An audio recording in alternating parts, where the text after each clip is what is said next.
결국 또 기각입니다. 민주당은 29번이나 탄핵 소추했지만 헌재의 판단은 번번이 기각입니다.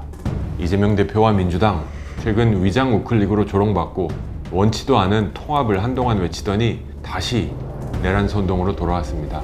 헌법재판소의 과속에 온 국민이 분노하고 있는 이 상황에서도 더 빨리만 외칩니다. 공직선거법 2심 판결을 앞두고 이재명의 시간이 얼마 남지 않았나 봅니다. 이재명 대표와 민주당은 답해야 됩니다. 헌법재판소가 탄핵을 기각해도 승복할 것입니까? 윤석열 대통령이 석방되었습니다. 구속 취소는 법원이 결정했는데 이재명 대표와 민주당은 애꿎은 검찰총장의 사퇴를 강조하고 있습니다.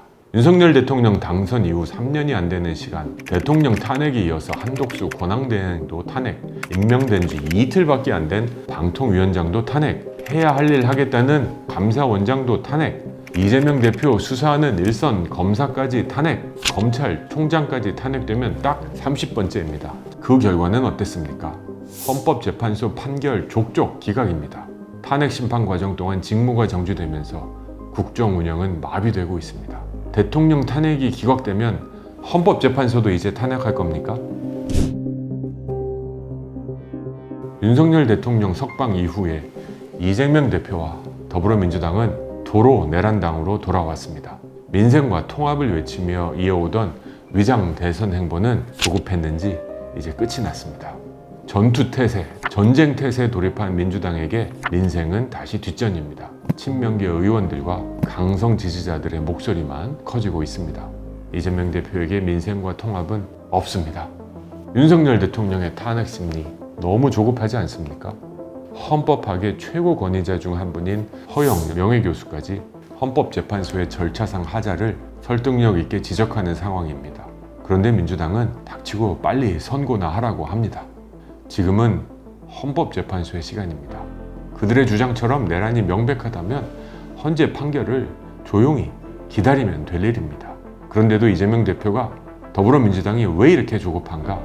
그 답은 저와 여러분 국민 모두가 알고 있습니다. 송달장도 거부하고 담당 판사도 기피해봤지만 사법부의 시계는 멈출 수 없이 달려갑니다. 징역 1년을 선고받은 공직선거법 위반의 2심 판결이 3월 26일로 예정되어 있습니다. 8개의 사건, 12개의 혐의, 5개의 재판. 이제 이재명 대표에게 주어진 시간이 얼마 없습니다. 나라가 두 쪽이 나도 헌재 판결을 재촉하는 이유입니다. 대통령을 구속한 공수처는 착한 수사라고 하고 이재명 대표를 수사하는 검찰은 나쁜 수사라고 합니다. 저 조정훈은 그리고 우리 국민의힘은 이미 국민께 약속했습니다. 그 어떤 결정이 나오더라도 헌재의 판결에 승복하겠습니다. 민주당과 이재명 대표도 이제는 답해야 합니다.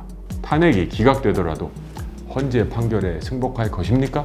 이재명 대표에 대한 법원의 판결에 승복할 것입니까? 대답할 수 없다면 내란범은 바로 당신입니다.